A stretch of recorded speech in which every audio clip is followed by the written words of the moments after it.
So let us start.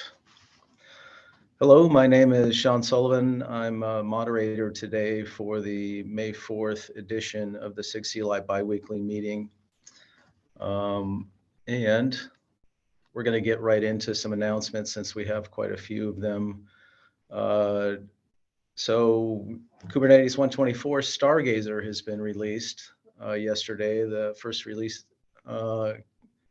And we are now naming our releases, it seems. So this one's called Stargazer. There's a link there for the blog post for what's included in this release. And we, within a couple weeks, we've got another big event, which is KubeCon EU, which is coming up May 16th through the 20th. There's a contributor summit on Monday. Please check out the link if you're interested in that, Monday, May 16th. So believe it or not, the 125 enhancements freeze is coming up, and we'll probably, there isn't a specific date yet, but it was mentioned that it was going to be after KubeCon EU. And so it's probably going to be at the end of this month. It's already coming. So we just had 124 come out, and we now have 125, the enhancement freeze, coming up shortly. Okay.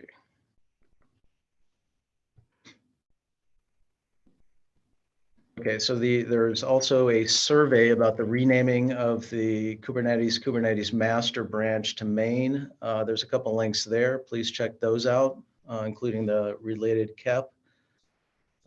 There's also a, we'd like to, for our in order to spread the load for the Kubernetes images, we're going to be using a different URL at registry.k8s.io instead of k8s.gcr.io. And there's some more information about that, including a couple of the links if you'd like to know more about that. There is a third-party security audit for Kubernetes. So if you get contacted about that, there's some links there for some more information about that security audit on Kubernetes.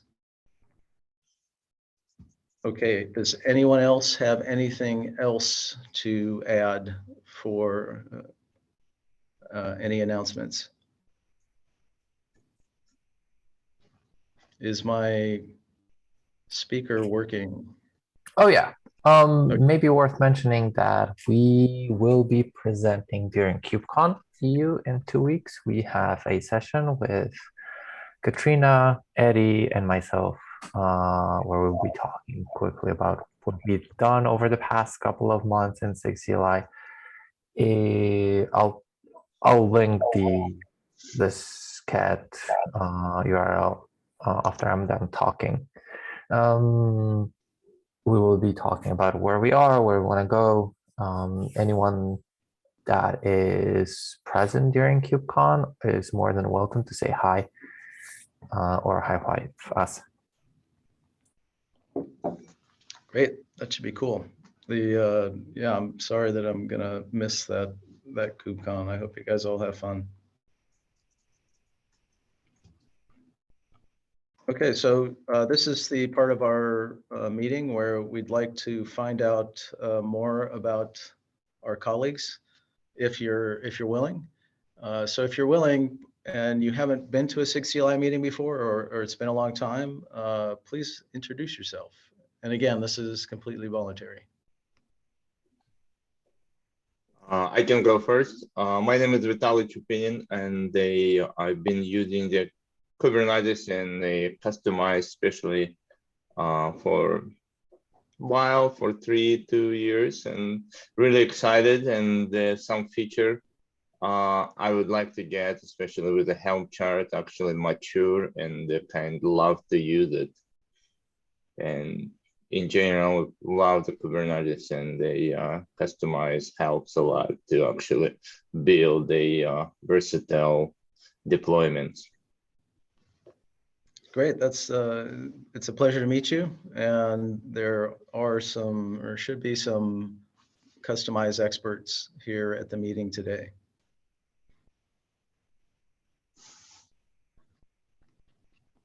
Is there anyone else who'd like to introduce themselves? Yeah, I'll go. My name's Holden O'Neill. I've attended a couple of meetings, but I'm going to be participating a lot more. I work at SAS Institute in Cary, North Carolina, and we've been using Kustomize for a few years now, as well as Kubernetes. I'm one of the internal subject matter experts on Kustomize, but I still have a lot more to learn. So I just want to get involved in this community, and I'll eventually grab an issue and start participating. Thank you. Great, pleasure to meet you, Holden. Yeah, I'll go next. I work with Sean. My name is Alex. I work with Sean at Google on the SIG API machinery team. I've attended a few meetings, but probably be participating some more in the future too. Pleasure to meet you, Alex.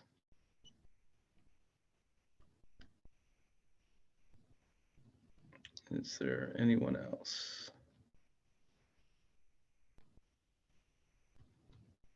Okay, why don't we move on to the next topic, which is going to be discovery cache busting. And so I will start off this presentation. So first of all, is Jeffrey here? Hi, yeah, I'm here. Okay, great. I just want to make sure that the second at bat is available. So let me first ask, is the presentation showing? Yes. Yeah. Okay, great. I'm only going to give a couple minutes of context, and then we're going to have a demo on discovery cache busting.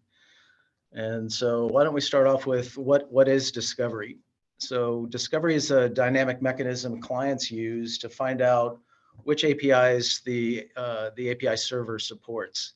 And it's a two-step process where there's an initial root API query at /API or /APIs, and that returns the group versions. And then from that list, we can then query specific group versions to find out what resources are supported. And so with this two-step process, we can construct all of the GVRs, the group version resources that an API server supports.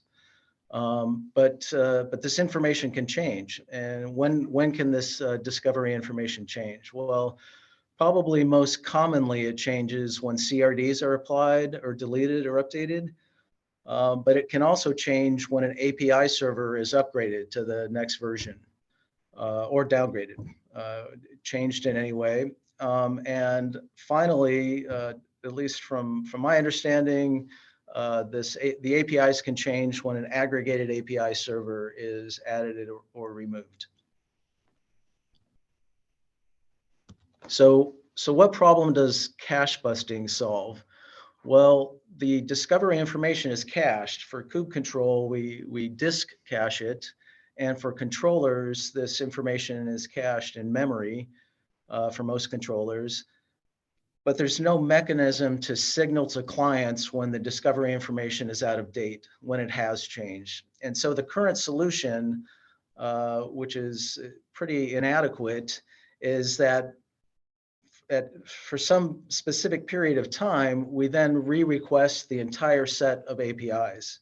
And for our disk cache discovery client, that's 6 hours. It used to be 10 minutes, but I think within 124, we changed it to 6 hours, which kind of kicked the can down the road. And an example of this inefficiency is kind of whenever you've done a verbosity level on kube control where you say -v=7 or above, where you can see every single one of the requests to the API server, every now and again, you'll see this incredible storm of dozens and dozens of extra calls when you do a simple, say, kubectl get pods in the default namespace. Well, what's happening is this kubectl is this client is asking for all of the discovery information again, because it's been more than 6 hours. And so what we're attempting to do is create a more efficient system. And so cache busting allows the client to determine if an API is out of date and needs to be re-requested. And so also with this system, we will never have stale information. There won't be this time with like 6 hours where the API changed and we potentially don't know about it. So how does cache busting work? I've included a link to the discovery, to this design doc. So basically it works because the API, this discovery mechanism is two-step. The initial root API query at /API or APIs, it will now include a hash with each downloaded group version. And so with that hash, we'll be able to determine whether or not the group version is out of date. I'm hoping that, so let's move on to Jeffrey, and I'm gonna make him a co-host so that he can start presenting. And So I actually have a video for the demo. Would it be possible to just play the video? sure. As soon as I'm able to, let's see.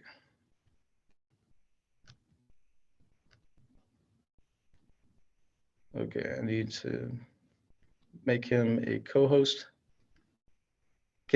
Jeffrey, can you share now or? I mean, would it Okay. be possible for you to just like play the video on your side? So like, I probably don't need a host. Sure. And I'll have to. It's in the chat. You put a YouTube link. Cool.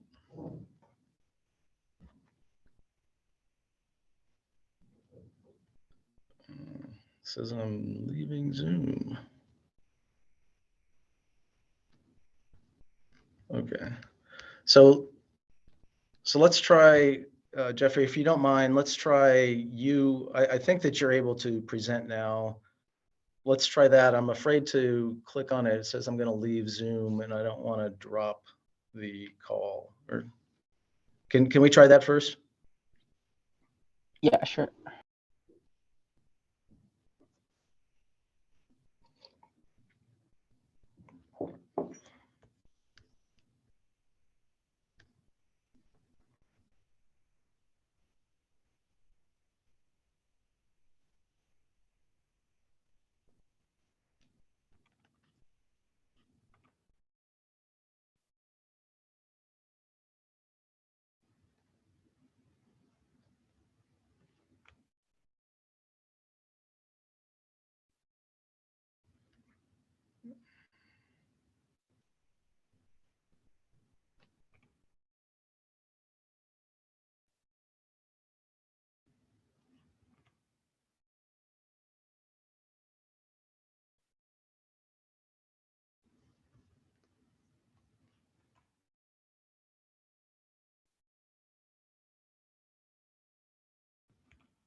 So has that started, Jeffrey?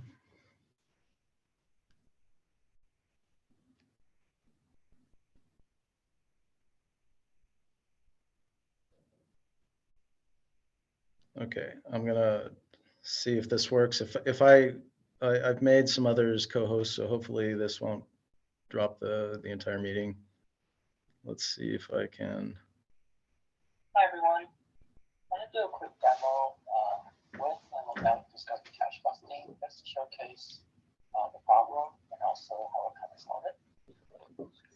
So right now I have a Kubernetes 124 cluster as well as two versions of Kubernetes, one with and one without discussing. Hey, Sean, can you make it full screen? It's kind of hard to see.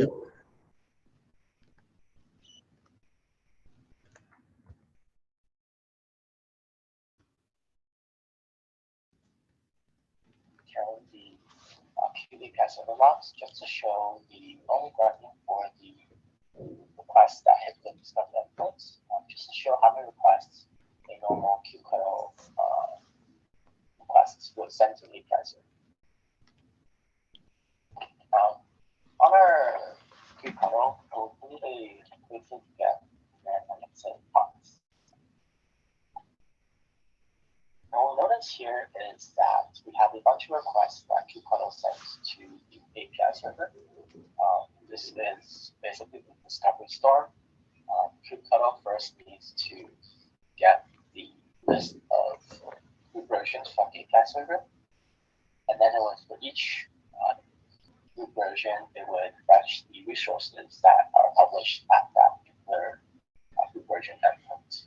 So we can actually see what this looks like by calling the API endpoint themselves and seeing that it has a list of groups, and each group has its list of group versions belong to the group.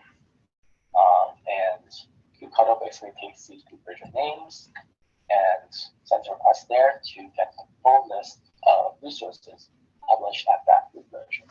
So for, let's say, for example, for this, we can send another request here, and we can see what that output looks like.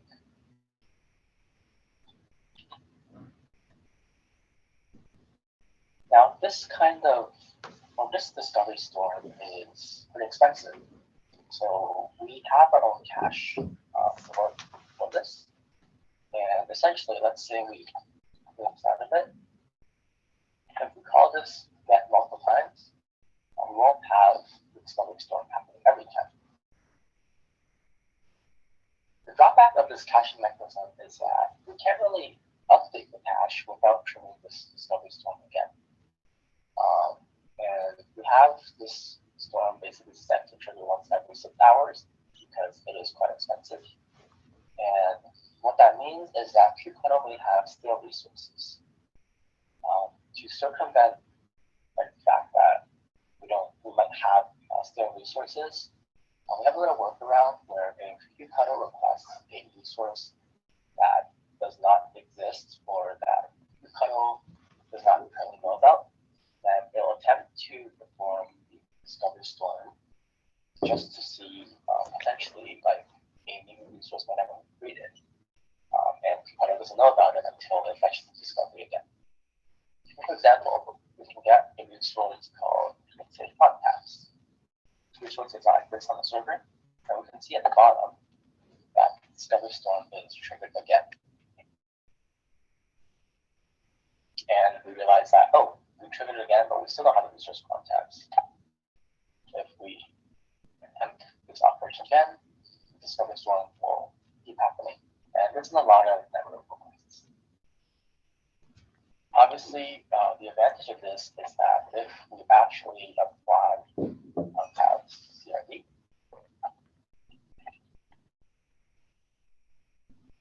and we attempt to get contacts, and we won't have the resource not found error, we'll actually get the resource. Now let's showcase what happens with cache busting. So with cache busting, we add a hash to the root version published as /APIs. What that looks like is something like this here and here.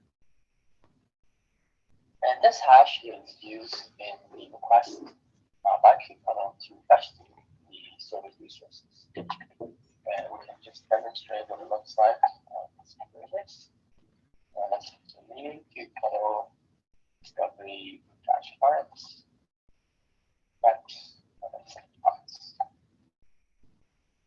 Notice is that the discovery storm is triggered again, but we can see that every single get on a particular root version has a hashing element to it.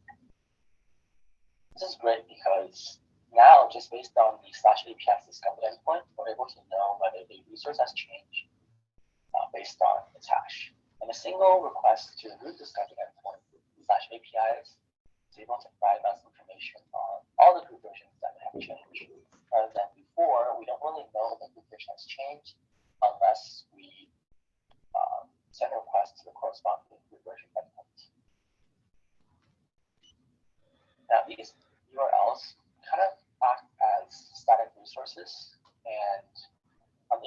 server, we publish a header and ask them to be cached forever.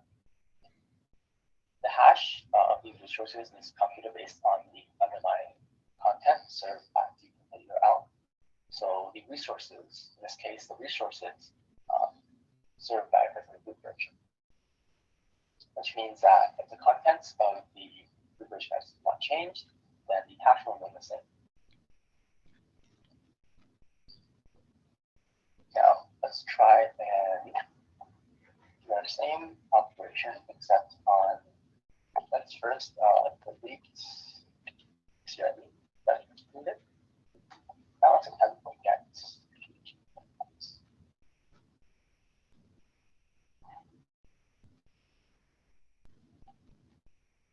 Notice is that right now we have an unknown resource, but instead of us fetching and causing a discovery storm, we're only sending requests to /APIs endpoint.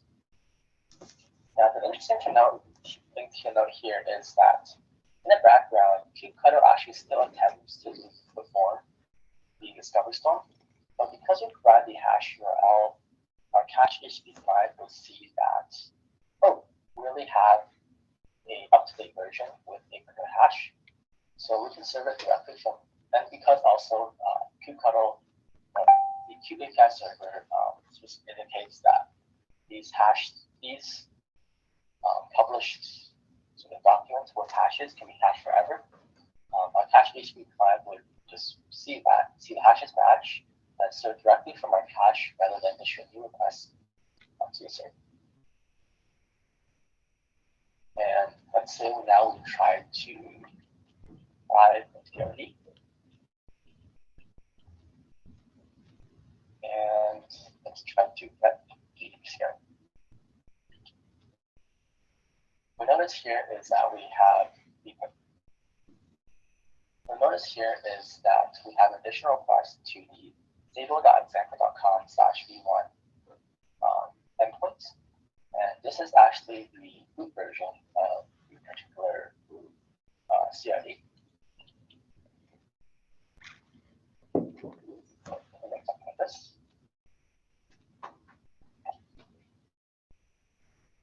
And basically, right now, the storm is still attempted on all root versions published by the API server. But since the other hashes match, the only new thing that changed since last time that we invalidated was this stable.example.com group that was created by CRD. So therefore, we only have one additional request instead of the entire storm that we have. A couple things to note here is that the hash is calculated based on the hash of a root version resource endpoint, which we already discussed. But that also means that if the root version has not changed, even let's say between Kubernetes versions, if let's say there's a cluster upgrade, I think that cluster upgrade will not affect the hash or the cache. So kubectl can basically, when a cluster is upgraded, kubectl can still use its cache version, still keep using its previous cache version, unless obviously the resource has changed on the API server. And one additional note is that we see a bunch of these requests to /API and /APIs. This is actually intentional now because we now try to refresh the cache by pinging the /APIs before. /APIs then perform on every request. And that means we'll always have a fresh list of resources whenever we run the kubectl command compared to the old mechanism of having 6 hours before we refresh cache. And this is all thanks to the fact that right now triggering discovery storm is much cheaper because if the hashes match the API server and the cache version, then no additional requests is sent to the API server. All right, that's all for the demo. Thank you, everyone. Great. Thanks, Jeffrey. Okay, so it looks like we think that we've designed a more efficient discovery system with this cache busting. Does anybody have any questions about it? Is there a PR with this code? I assume that we need changes both on the kubectl side and the API server side of things. Correct. So we've been working on our own branch of Kubernetes, and we're basically working on the design doc now and we've started the KEP. So we also have a presentation at SIG API Machinery here in about an hour. And we've been coordinating with the API Machinery. Actually, most of the work is SIG API Machinery work. It's API server work. Maybe I missed this. What is the semantics if you don't pass the hash?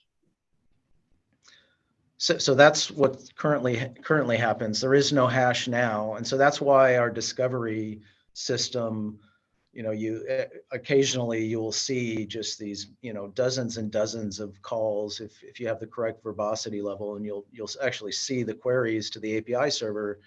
There's like 70 or 80 of them when you're trying to do just one get or one particular kubectl command, and because this system will just blindly, after a certain amount of time, grab the entire APIs. It's pretty inefficient. So what if you're talking to the API directly, not using kubectl, and you don't pass a hash? So that's actually that's possible. Say if you do a kubectl proxy, you could just do a curl command against your API server, and that's actually one of the best ways to see what's happening here and see what these APIs look like. So if you do a kubectl proxy and then just do a curl against, for instance, whatever the API the IP is and the port / APIs, that'll actually return, and you'll be able to see that it doesn't have the hash for all of the group versions. And then for one of them, you could then do a curl against the endpoint / APIs. For example, one is like apps v1, which is where the deployments live, the daemon sets live, controller revisions. There's an entire set of resources that live in that group version, and you could actually see what the API server is returning. It's actually one of the best ways to do it. Just as you're mentioning, by curling against the API server after having done a kubectl proxy. That's a good point. How do you get, so KUI currently uses the kube proxy. Would KUI have to extract the hash from the discovery cache and use that in its calls? Or is the kube proxy attaching the hash to all payloads for us? So it's going to depend on if you're using the client Go cached discovery client. So the code that is checking the hashes lives in client Go. Is that did I mention that correct, Alex? Or yeah, I think I can answer that a little more specifically. So we're using standard HTTP headers to communicate to the clients that the response should be hash. So, or cache, sorry. So we include the hash into the e-tag header in the response, and we also include a cache control policy header that tells you it's immutable, and we also include vary header that says you should only use this cache response if the content type is the same. So if you're using standard HTTP caching practices, then it should just work. And you wouldn't even have to hit the server if you have the same URL, since the hash is in the query parameter. You can just hit your local cache. But if you did hit the server with an if none match header and an e-tag, then it can tell you 304 not modified. So all the standard HTTP responses you might expect. Those are against the API metadata, but what about against the resource? I'm doing kubectl get pods, but via curl, via the kube proxy. I don't think this affects that. This is only for the list. Oh, yeah, this would be for the API resources list and the API group list. Okay, got it. got it. Thanks. And the question, can you actually bypass and say, hey, don't ever don't check, just get new one, just in case. Refresh everything. Right. It's entirely up to the client if they want a new copy of the data from the server. If they just don't include the if none match header, then the server will reply with the freshest data that it has. Similar how it works today. From command standpoint, like there's this debug or something which basically completely override the logic for a local cache discovery. No. I don't think we built in any override to disable the caching, if that's what you're asking about. Okay. Into kubectl specifically, or the client Go, but I don't think that would be technically difficult. So if you've heard of the REST mapper, the REST mapper wraps this discovery client, and there actually is now the interface that's generally used is resettable REST mapper, and so you can call reset on the REST mapper, which would so this is at a higher level of abstraction than Alex is talking about. So if you're using the REST mapper and you call reset, it will invalidate the cache and grab everything. Did that make any sense? Yes, it does. Thank you.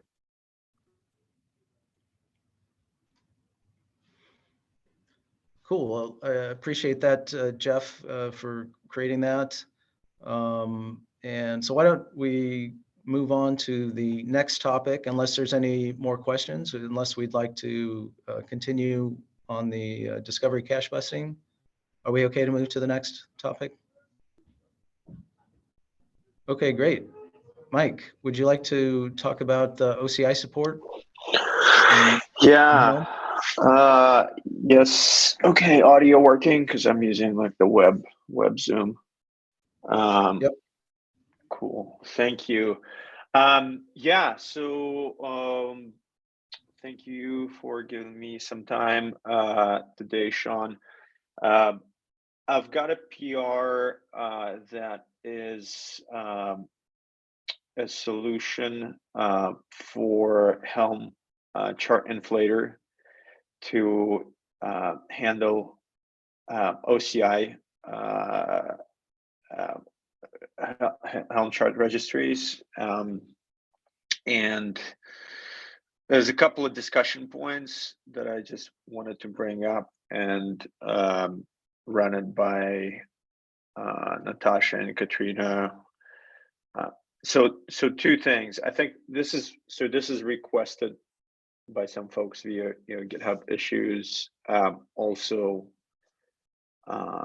there's some customers, or Google customers as well, that are interested in having this support. And it seems like there's a few customized users here as well. So maybe they can chime in. So the PR is there. I've got a quick demo I can share of how this works. Really kind of a non-event. It just works when you reference an OCI URL.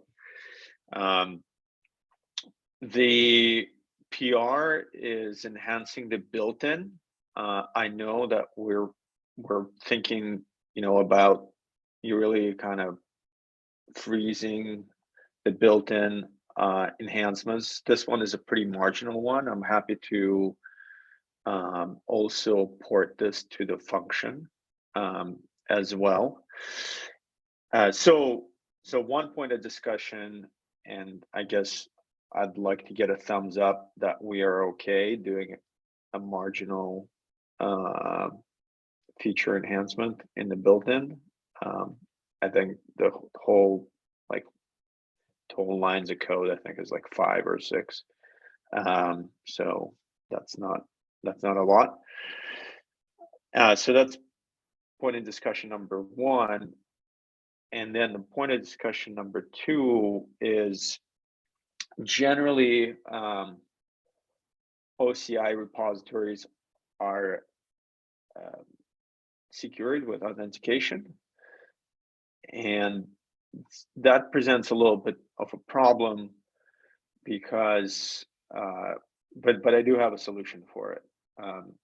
So you don't want to put creds in customization .yaml. Obviously, you could, because customize under the hood actually invokes Helm.binary. The solution I have is allowing that binary to use the configuration that's all been set up for Helm. I did notice that Jeff, when he looks like he's just looking at line history, he put the configuration into a temporary directory, which doesn't allow you to access repositories that you have had pre-configured. So I'd like to revert that and by default reuse the configuration on the system.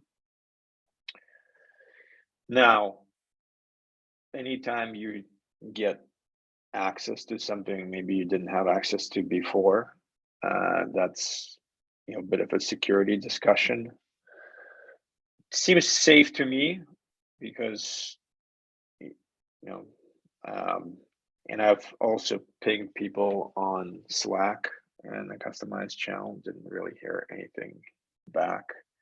So those are like two main points of discussion that I just wanted to bring up and see how Katrina and Natasha felt about this change. And then there's a third point, which is how would you like me to set up test infrastructure for OCI? Where does it go? Would be because HTTP repositories are available. There's one from Bitnami, and so we have unit tests that are using those. I didn't find an OCI one to reuse, so I created my own, but that's not a sustainable solution. Anyway, pause.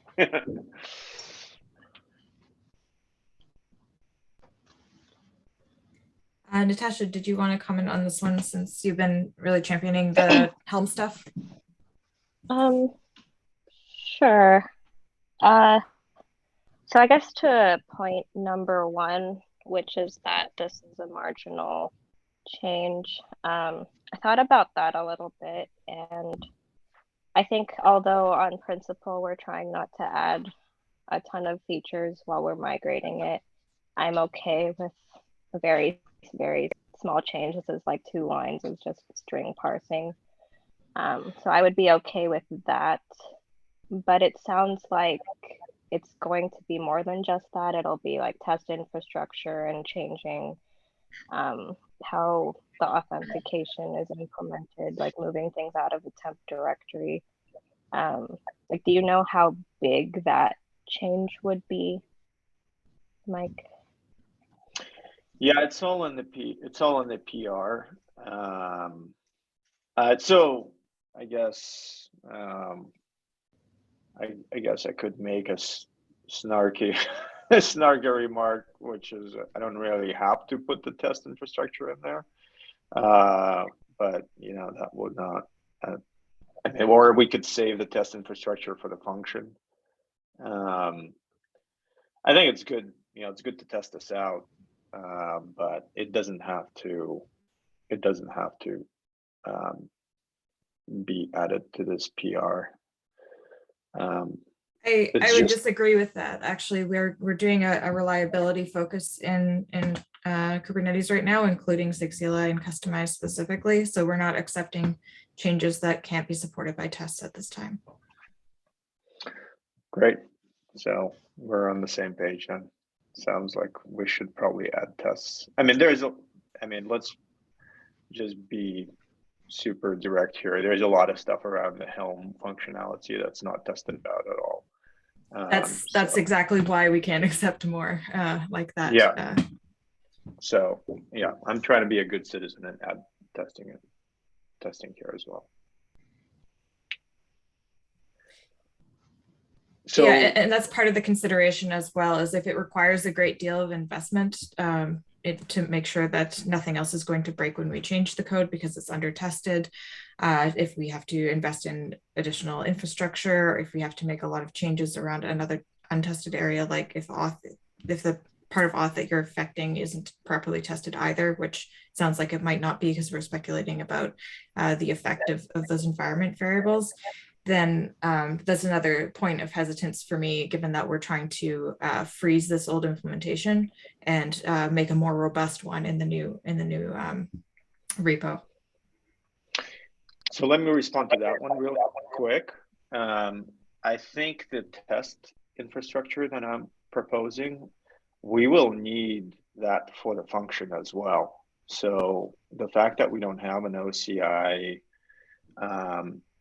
chart registry to test against, that's just a universal problem for built-in or the function. So I would suggest that we do set that up for ourselves, and that's reusable investment. Yeah, good point. Yeah, I think I would prefer that this PR and all the test infrastructure first goes into the new repo. If we find that once we've done that, the change in customize is small and maintainable, I'd be more inclined, or just less hesitant to accept this PR. I think I'm hesitant to build a lot of things around supporting this in customize and then have to maintain that while we try to figure out how we're going to move it. That sounds good. Is the code between the built-in and the func? I guess I can look, but while I have the expert, is it shared? Yeah, it's largely the same. It's forked, so the change should be the same. Okay, cool. So just to summarize, the sentiment of the maintainers here, we're cool with the small change. We do want to have that in both places, and we are all good with the investment in test infrastructure as long as it's testing both the function and the built-in. Is this? Do I understand the guideline here, or? Yes. I think, yeah, that makes sense to me. Okay. Wonderful. So to have that infrastructure, I don't personally have, so I can set that up on the Google side, but I think we're using, a CNCF project or something like that. So I'll need some help getting access to that. I don't currently have access to set up an artifact registry. So I can is there help you with that if you want to DM me. We can work with Kate's Infra and Arno to get it going. Sounds good. Eddie, or yeah, Micah, could you also include me in any of those conversations? I'd like to see the progress on this. Yeah, that sounds great. Yeah, I'm happy for somebody else to set up the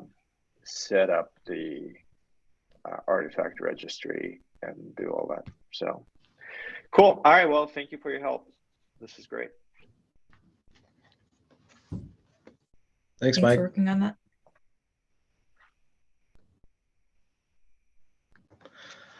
Okay, so we've got another Helm question here. I think Vitali's joined us, and I think he has a question, which has to do with Kustomize as well. Is that correct, Vitali? Yes. Hi, everyone. So basically, this is a small feature. Just open up the lock the feature, basically passing the flags to the Helm chart from the command line. Basically, it opens up the integration between like when the a lot of things mismatch, like older Helm chart doesn't support newer Kubernetes version and so on. And basically simple feature, but it opens a lot of a hurdle I personally have with the deployments and feels like a no-brainer to me. But I have a PR on my personal branch because I don't have access to yours, so I can. There is actually a link on PR. If you don't mind to open it, we can look at this, or it haven't been reviewed yet. Yeah, so I read this issue right before this meeting. So you're proposing that we have another field in Helm charts that accepts like arbitrary strings that become flags to Helm template. Is that correct? Yes. So we actually used to have this feature in the old version of the Helm generator, and we ended up having to remove it due to like security vulnerabilities. And so I don't think we can reintroduce this feature exactly as it is. What we're planning to do in the next iteration function form is to have fields for every single flag that Helm template has. So once we've done that, does that also solve your issue? Okay. All right. Makes sense.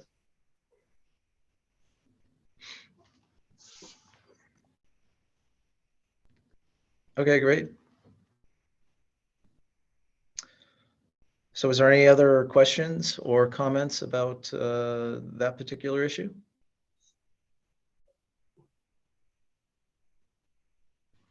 Okay, so maybe we could move on to stand-ups. If anybody is willing to do a stand-up. Do a quick one for Kui. I'll be releasing an update pretty soon, waiting for an Electron bug fix. That's pushing it out a little bit, but fix a few bugs that the community had reported. So that's coming hopefully as soon as Electron fixes a bug.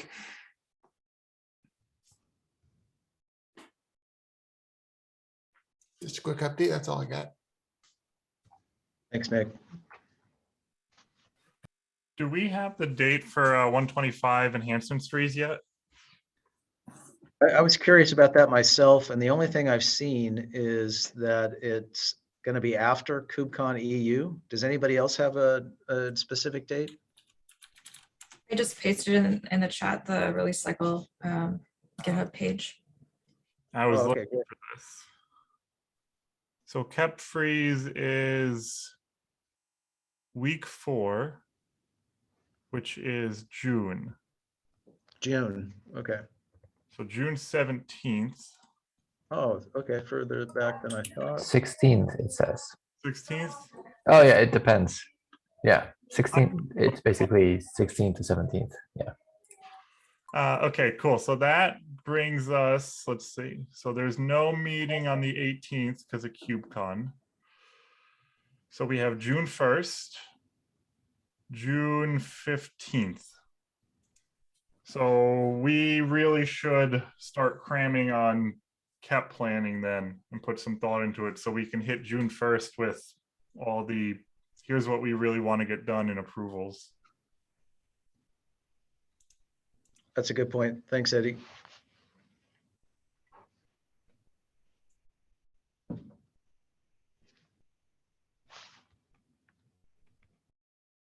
A quick reminder that today we also have the KRM function sub-project meeting that takes place half an hour after the end of this one. So anyone interested in KRM functions is welcome to attend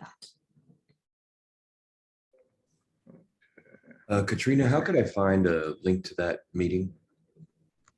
The calendar invite is in the same official calendar and it's the same Zoom. So it's the same link as you used to get in here. Awesome. Thank you.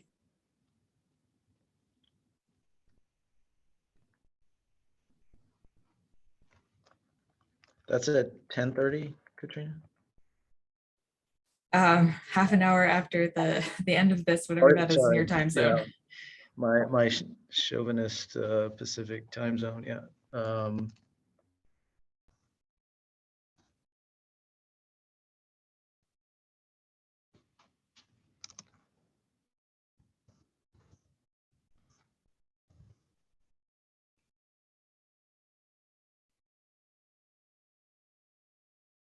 Okay, well, why don't, if we don't have any more stand-ups, why don't we give everybody a few minutes back? Is there anything else before we close?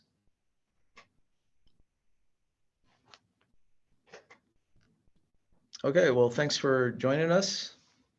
Looking forward to seeing you in a couple weeks and hope to see a whole bunch of you at KubeCon EU if possible in Valencia, Spain. Ciao. Take